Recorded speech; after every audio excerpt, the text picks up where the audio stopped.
Here he is, guys, July 30th. Caught a glimpse of the first tomato hornworm.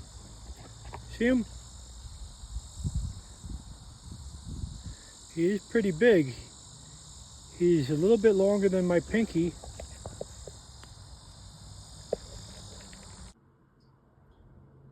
So there he is, about 2.5 inches long. And if you look closely, it looks like it has an eye right there and a mouth, doesn't it? It has not moved yet. See that eye?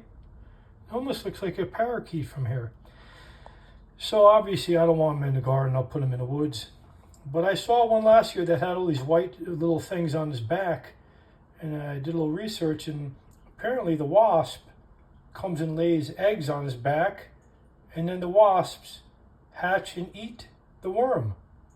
Horrible ending, huh? But anyway, share this with you. Go out there and check your tomatoes. Make sure you don't have one of these guys. If you like me, give me a thumbs up and subscribe. Take care.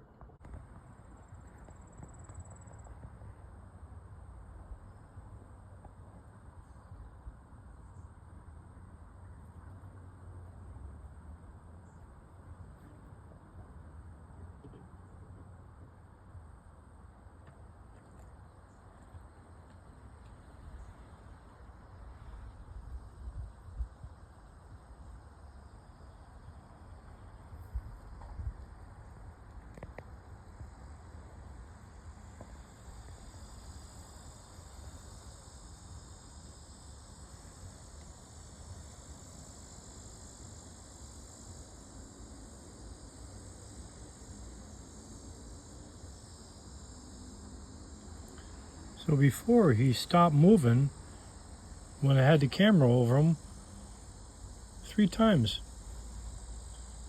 He's going to town now. Oh, he's moving around a good amount now that he sees there's no tomato in there. He's like, where the heck you got me?